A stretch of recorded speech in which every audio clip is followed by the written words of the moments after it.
Lectura del Santo Evangelio según San Mateo. Gloria a ti, Señor. Jesús dijo a los apóstoles: no piensen que he venido a traer paz a la tierra. No he venido a traer la paz, sino la guerra. He venido a enfrentar al hijo con su padre, a la hija con su madre, a la nuera con su suegra, y los enemigos de cada uno serán los de su propia familia. El que ama a su padre o madre más que a mí, no es digno de mí. El que ama a su hijo o hija más que a mí, no es digno de mí. Y el que no toma su cruz y me sigue, no es digno de mí. El que salve su vida la perderá. El que la pierda por mí, la salvará. Quien los recibe a ustedes, me recibe a mí. Y quien me recibe a mí, recibe al que me ha enviado. El que recibe un profeta por ser profeta, recibirá recompensa de profeta. El que recibe a un justo por ser justo, recibirá recompensa de justo. Quien diere, aunque no sea más que un vaso de agua fría, a uno de estos pequeños por ser mi discípulo, yo les aseguro, no quedará sin recompensa. Cuando acabó de dar instrucciones a los 12 discípulos, Jesús partió de allí para enseñar y predicar en otras ciudades. Palabra del Señor. Gloria a ti, Señor Jesús. Por este santo evangelio se borren nuestros pecados. Alabanzas a ti, oh Cristo. ¿Por qué Jesús, al que llamamos príncipe de la paz, y que nos dijo, mi paz les dejo, mi paz les doy, por qué hoy afirma, no piensen que he venido a traer la paz? Porque cuando nos convertimos en discípulos fieles de Él, inmediatamente nos echamos encima al mundo entero. Sí, al mundo hedonista, al mundo de los placeres, al mundo de las economías y el dinero, al mundo de las ambiciones, al mundo de los vicios. Porque la paz que Jesús nos quiere dar no es como la da el mundo. Jesús se refiere a una paz interior, que es un equilibrio en lo que decimos con la boca creer y la manera como asumimos los días de nuestra vida.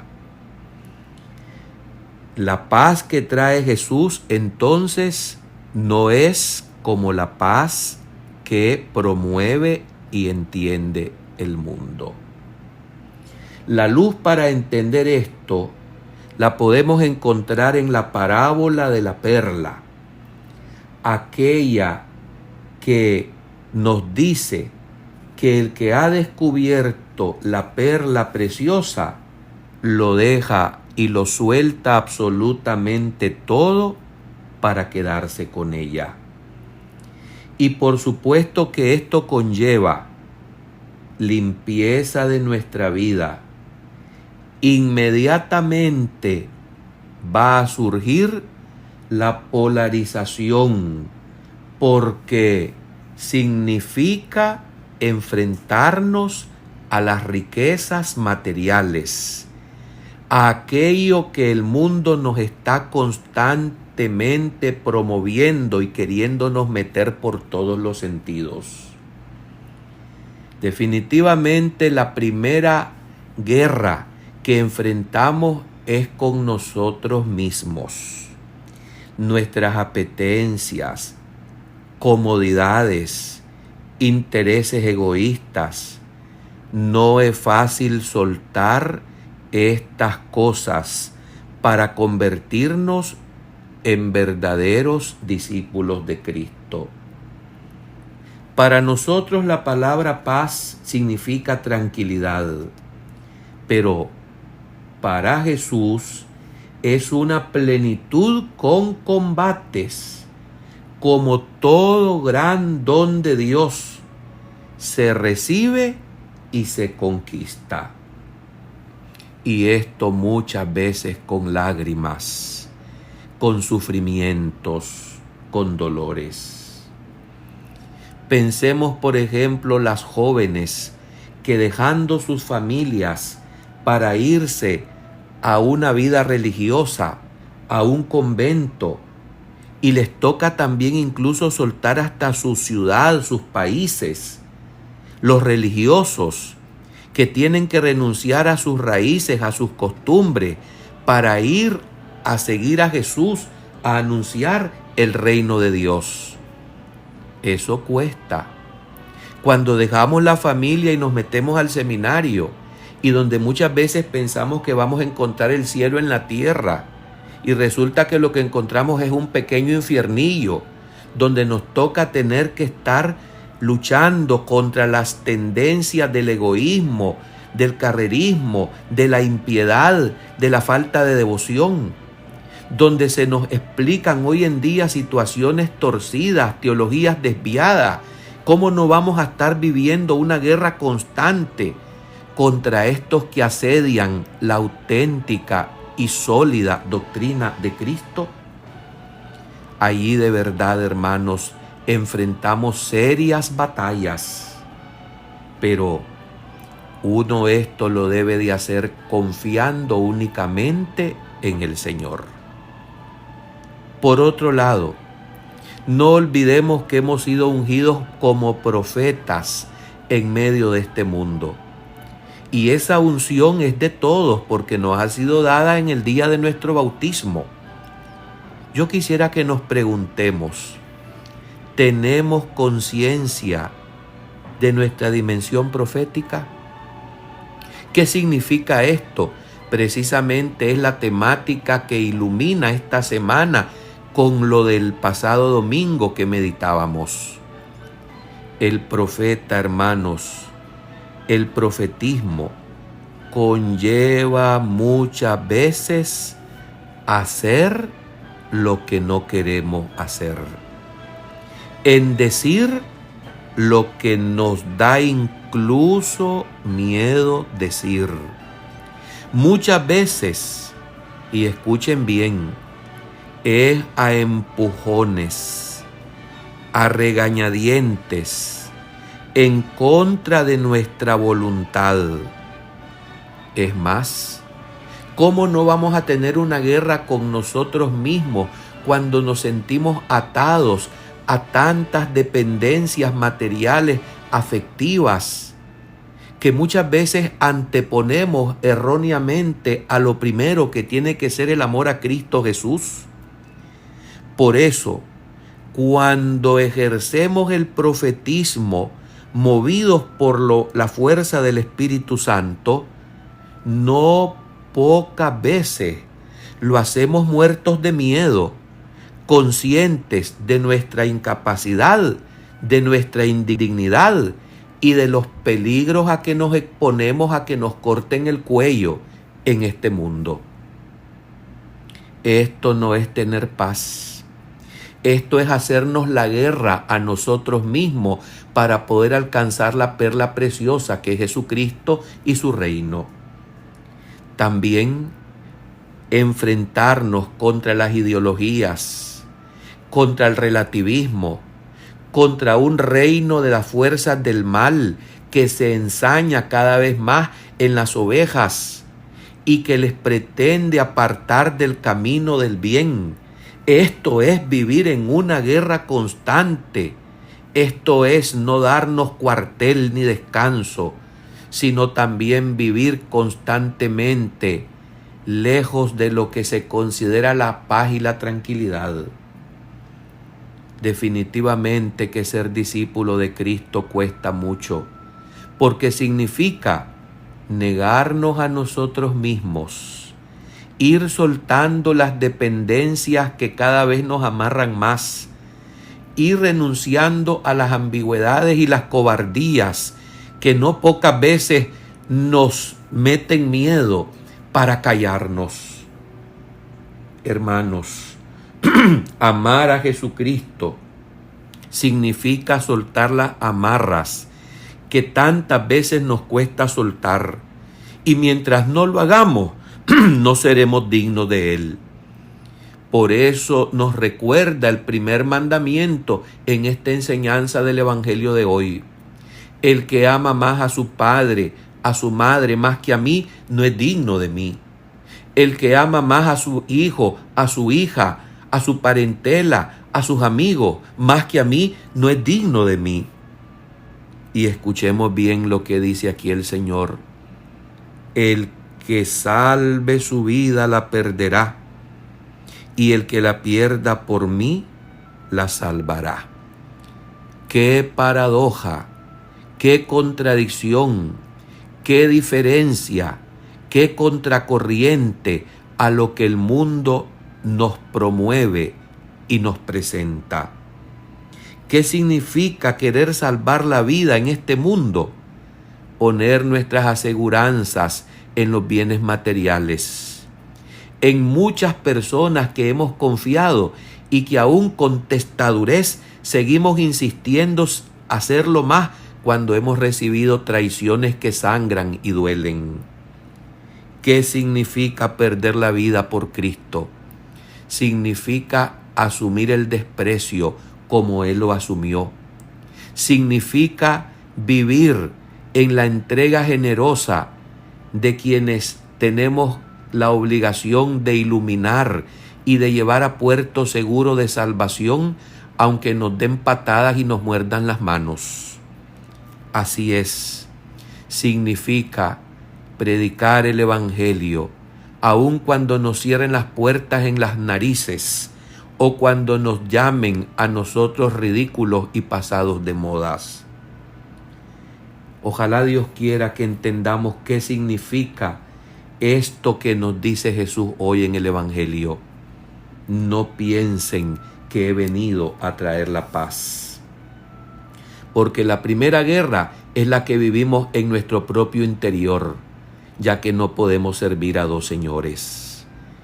Pidamos al Señor que nos dé la valentía de saber soltar las amarras y las dependencias que este mundo nos han tendido como trampas, a través de cantos de sirenas que nos prometen bienestar pasajero, para poder en verdad ser auténticos soldados y discípulos de Jesucristo.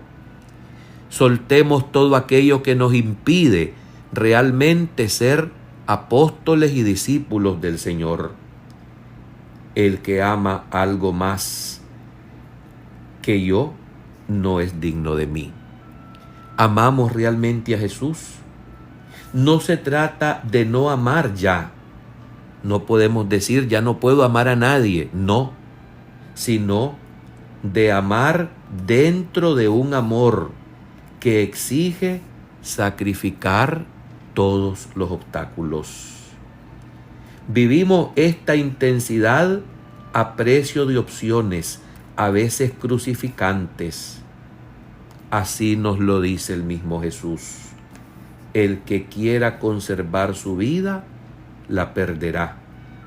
Pero el que la pierda por mí, la salvará. Hermanos, la verdadera paz es la del corazón, es la paz interior. Y es la que viene como una consecuencia del amor primordial y sincero a Jesucristo nuestro Señor. Curiosamente, los santos, los mártires, aún en medio de las duras embestidas, de las amenazas y del momento mismo en que van a inmolarse por Cristo, mantienen ellos, por el amor al Señor, una paz y una serenidad en su corazón, aún frente a los gritos, a los alaridos, a las protestas y a la violencia terrible de un mundo que hasta la vida le arrancan por decir la verdad. Pongamos estas intenciones de querer ser verdaderos discípulos y soldados de Cristo en las manos del santo de hoy, del lucero franciscano San Buenaventura, aquel que es conocido como el doctor seráfico, que nació en Bagnorea, en la Toscana, en el siglo XIII, el año de 1221.